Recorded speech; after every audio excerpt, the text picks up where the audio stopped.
Smartphone के premium segment में पहले दो ही जायंट थे, एप्पल और सैमसंग, जिन्होंने अपनी बहुत ही स्ट्रॉन्ग मोनोपोली क्रिएट कर रखी थी। लेकिन फिर आया इनका सबसे बड़ा कॉम्पिटिटर वन प्लस, जिसने सिर्फ 3 साल में 40% मार्केट शेयर पर कब्जा करके इन दोनों ब्रांड्स को पीछे छोड़ दिया और नए नए इनोवेशंस करके एक बहुत ही स्ट्रॉन्ग ब्रांड इमेज भी क्रिएट कर ली। लेकिन फिर ऐसा क्या हुआ कि आज से महज 10 साल पहले शुरू हुई ये कंपनी सक्सेस के पीक पर जाकर धीरे धीरे मार्केट से अपनी लॉयल्टी खोने लगी? क्यों इसके फाउंडर को कंपनी छोड़नी पड़ गई और अब वन प्लस को ओप्पो की कॉपी क्यों कहा जा रहा है? चलिए सब कुछ डिटेल में जानते हैं। तो दोस्तों, वन प्लस के को फाउंडर कार्ल पाई 2010 में अपनी स्टडी के दौरान ही नोकिया कंपनी में काम करने लगे थे। वहां 3 महीने तक काम करने के बाद उन्होंने कंपनी छोड़ दी और उसके बाद ओप्पो को ज्वाइन कर लिया। उस दौरान उन्होंने बहुत से स्मार्टफोन्स देखे और उनके फीचर्स को समझा, लेकिन किसी भी फोन से उन्हें 100% सेटिस्फेक्शन नहीं मिल पाया। साथ ही उन्होंने ये भी नोटिस किया कि किसी फोन का डिजाइन अच्छा होता है तो वो फीचर्स में मार खा जाता है, और अगर किसी के फीचर्स अच्छे होते हैं तो फिर डिजाइन नहीं। और अगर इक्का दुक्का कोई स्मार्टफोन इन दोनों क्राइटेरिया को थोड़ा बहुत फिल भी कर लेते तो फिर उसकी प्राइस इतनी ज्यादा हाई होती है कि हर कोई इसे अफोर्ड नहीं कर सकता था। और दोस्तों, इसी मार्केट गैप को देखते हुए कार्ल पाई ने एक ऐसा स्मार्टफोन बनाने का सोचा जो डिजाइन और फीचर्स दोनों में ही बेस्ट हो, साथ ही इसकी प्राइस कैटेगरी भी मिड रेंज हो, ताकि मैक्सिमम लोग बजट में भी एक प्रीमियम फोन इस्तेमाल कर सके। अब अपने इन्हीं आइडियाज के साथ कार्ल पाई ने ओप्पो कंपनी को छोड़ दिया और अपने एक दोस्त पेटे लाओ के साथ मिलकर वन प्लस नाम की कंपनी बनाई, जिसका मतलब था कॉम्पिटिटर्स से 1 स्टेप आगे। स्टार्टिंग में उनकी कंपनी में सिर्फ 5 एम्प्लॉइज ही थे और ये सभी एक कैफे में बैठकर प्रोजेक्ट से रिलेटेड बातों पर डिस्कशन किया करते थे। अब कार्ल ने देखा कि इन सभी एम्प्लॉइज के पास ही आईफोन था और इसी वजह से कार्ल पाई ने क्विकली उन मेन रीजंस को समझ लिया कि आखिर लोग एंड्रॉयड को क्यों यूज नहीं करना चाहते। उन्होंने देखा कि ज्यादातर एंड्रॉयड फोन्स की पुअर बिल्ड क्वालिटी, लैगी सॉफ्टवेयर और सिक्योरिटी इश्यूज ने यूजर्स को परेशान कर रखा था और उन्हें वो एक्सपीरियंस नहीं मिल पा रहा था जो कि आईफोन प्रोवाइड कर रहा था। यही वजह है कि ओवर बजट होने के बावजूद भी एप्पल ने अपनी मोनोपोली क्रिएट कर ली थी। लेकिन फिर उनका क्या, जो आईफोन अफोर्ड ही नहीं कर सकते? यही सब रियलाइज करके कार्ल पाई ने एक बेहद स्लीक डिजाइन और सस्ते में आईफोन जैसा ही बेहतरीन यूजर एक्सपीरियंस एंड्रॉयड में दिलाने का सोचा। साथ ही काफी स्ट्रेटेजीज और मार्केट रिसर्च के बाद इन्होंने अपने पूरे मोमेंट को ऑफलाइन के जगह ऑनलाइन रखा, क्योंकि ऑनलाइन में वो मार्केटिंग पर बहुत कम खर्च करके भी तेजी से एक बड़ा यूजर बेस क्रिएट कर सकते थे। और फिर अपने प्लान को एग्जीक्यूट करके दिसंबर 2013 में फाउंडर्स ने अपना कमाल का स्लोगन अनाउंस किया, नेवर सेटल्ड। इसके बाद उन्होंने अपनी एक ऑनलाइन कम्युनिटी भी बनाई जिसके जरिए लोग वन प्लस न्यूज और फोरम्स को एक्सेस कर सकते थे।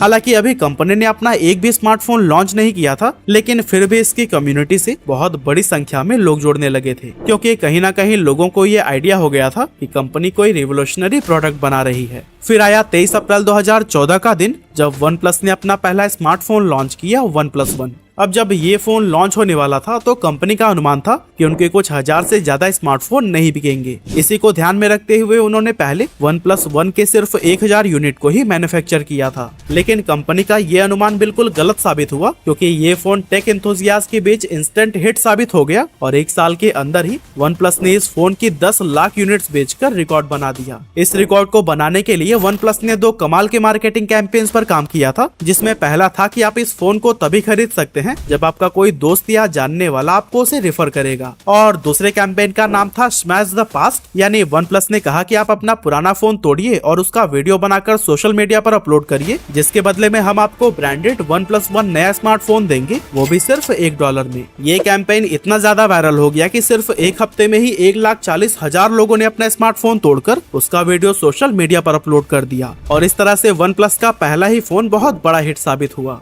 अब इतनी बड़ी सक्सेस के बाद वन प्लस ने ओवर कॉन्फिडेंस में आकर तुरंत ही अपने दूसरे स्मार्टफोन को प्लान करना शुरू कर दिया और बेहतरीन यूजर एक्सपीरियंस को प्रोवाइड करना भूलकर एक ऐसी गलती कर दी कि कंपनी की रेपुटेशन खराब होने लगी। हुआ यूं कि कंपनी ने अपने वन प्लस 2 मॉडल के लिए स्नैपड्रैगन 800 सीरीज प्रोसेसर को सिलेक्ट किया, जिसमें पहले से ही काफी हीटिंग इश्यूज मौजूद थे। लेकिन कंपनी को लगा कि वो इस प्रॉब्लम को अपने सॉफ्टवेयर ऑप्टिमाइजेशन के थ्रू सॉल्व कर लेंगे। इस तरह से 28 जुलाई 2015 को वन प्लस 2 लॉन्च हो गया, जिसे लगभग 20 लाख लोगों ने प्री बुक किया था। लेकिन जब उन्होंने इस फोन को खरीदा तो उन्हें हीटिंग इश्यूज आने लगे, साथ ही unresponsive fingerprint sensor, dual SIM selection issue और इसी तरह के ना जाने कितने प्रॉब्लम्स यूजर फेस करने लगे। और यही वजह थी कि OnePlus 2 पूरी तरह से फ्लॉप हो गई। अब इस फेलियर के बाद OnePlus ने बजट फोन सेगमेंट में एंटर करने का सोचा ताकि वो और भी बड़ा यूजर बेस क्रिएट कर सके। इसके लिए 2015 में ही उन्होंने अपने तीसरे स्मार्टफोन OnePlus X को लॉन्च कर दिया, वो भी सिर्फ 17,000 रुपए में, जिसमें 8 megapixel selfie camera, 13 megapixel main camera, 16 GB internal memory और 3 GB रैम जैसे बेहतरीन फीचर्स थे। लेकिन शायद OnePlus ये भूल गया कि इस सेगमेंट में पहले से ही काफी सारा भीड़ है और यहाँ उसे बहुत स्ट्रॉन्ग कंपटीशन का सामना करना पड़ेगा। और कुछ इसी तरह के प्रॉब्लम्स को फेस करके OnePlus 2 के बाद अब OnePlus X भी फेल हो चुका था। अब 2 बड़े फेलियर के बाद से OnePlus को यह रियलाइज हो गया कि लोग उन्हें कम बजट वाले फोन के लिए नहीं चुनते हैं, बल्कि उनकी डिमांड मिड रेंज प्राइस में प्रीमियम फोन्स के लिए है। और फिर अपने नेक्स्ट फोन को बनाने से पहले उन्होंने अपनी कम्युनिटी से फीडबैक लिया और सभी कमियों को दूर किया।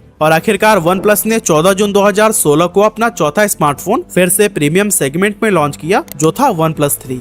इसमें Android Marshmallow based oxygen OS software, dash fast charging, 3000 mAh battery, 6 GB RAM, 64 GB internal space और अच्छी क्वालिटी का कैमरा जैसे कई बेहतरीन फीचर्स थे। और इस फोन का प्राइस रखा गया था 27,999 रुपए, जिसके चलते यह मार्केट में इंस्टेंट हिट साबित हो गया। और फिर कंपनी ने सेम ईयर एक और स्मार्टफोन लॉन्च किया, OnePlus 3T। इसकी भी बेहतरीन क्वालिटी लोगों को खूब पसंद आई, क्योंकि ये डिजाइन और फीचर्स के मामले में गूगल पिक्सल और iPhone 7 जैसे फोन्स की बराबरी कर रहा था। अब तक OnePlus को यह अच्छे से पता लग गया था कि यूजर्स उनसे प्रीमियम फोन की उम्मीद रखते हैं, वो भी मिड प्राइस में। और कहीं ना कहीं OnePlus कंपनी की शुरुआत भी तो इसी गैप को ही फिल करने के लिए की गई थी। अब कंपनी को अपना पर्पस मिल गया था, जिस पर काम करते हुए उन्होंने OnePlus 5 और OnePlus 5T जैसे और भी स्मार्टफोन लॉन्च किए, जो कि उस समय के famous Nokia 8, Moto Z2 Play और Xiaomi Mi Mix 2 से भी कहीं ज्यादा अट्रैक्टिव और हैंडी थे। 2017 तक इसने स्मार्टफोन के प्रीमियम सेगमेंट में 40% से भी ज्यादा का मार्केट शेयर अपने कब्जे में ले लिया। और महज 3 साल में ही ये कंपनी सीधे एप्पल और सैमसंग जैसे बड़े जायंट्स को भी टक्कर देने लगी थी। अब यहाँ तक तो कंपनी काफी अच्छी परफॉर्म कर रही थी,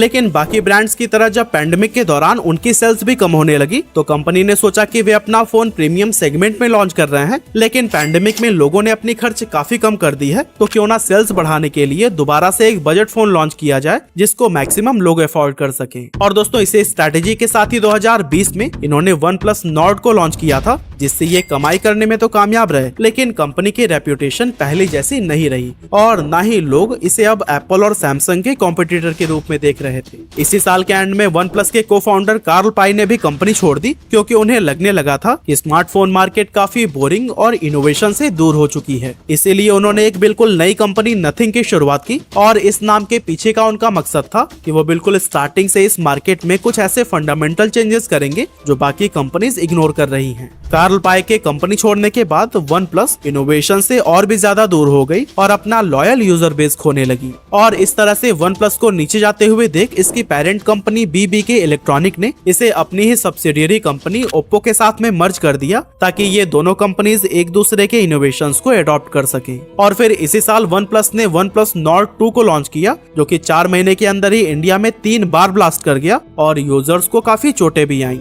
इन ब्लास्ट की तस्वीरें इंटरनेट पर भी खूब वायरल हुई और एक बार फिर लोगों का इस कंपनी से ट्रस्ट हटने लगा। यूजर्स के इस डिसअपॉइंटमेंट का एक और रीजन ये भी था कि OnePlus अब Oppo से मर्ज होने के बाद बिल्कुल उसके जैसी ही होती जा रही थी। दोनों के फीचर्स काफी हद तक सेम हो गए थे, यहाँ तक कि डिजाइन में भी काफी सिमिलरिटीज नजर आ रही थी। और जब कंपनी ने अनाउंस किया कि वो अपने फोन के ऑपरेटिंग सिस्टम को ऑक्सीजन OS की जगह Oppo के कलर OS पर शिफ्ट करने जा रहे हैं, तब इस फैसले को भी काफी ट्रोलिंग का सामना करना पड़ा, क्योंकि प्रीमियम प्राइस पे करने के बाद भी अगर उसके बदले में बजट सेगमेंट जैसा प्रोडक्ट मिले तो फिर ये कस्टमर्स को क्यों ही पसंद आएगा। लेकिन दोस्तों, यही सब बातें थी जो OnePlus ब्रांड समझ नहीं पाया और 40% मार्केट शेयर को गंवा सीधे 20% पर आ गिरा। वैसे भले ही आज इस कंपनी ने अपनी रेपुटेशन और ट्रस्ट को काफी हद तक गंवा दिया है, लेकिन अब भी हम ये नहीं कह सकते कि ये कंपनी कम्प्लीटली बर्बादी के कगार पर खड़ी है, क्योंकि अगर ये वापस से अपनी पुरानी वाली स्ट्रैटेजी पर काम करती है, जैसे कम्युनिटी से जुड़ना, उनकी प्रॉब्लम को समझना, नए नए इनोवेशंस करना और अपने सेगमेंट को आइडेंटिफाई करके उसमें पकड़ बनाना,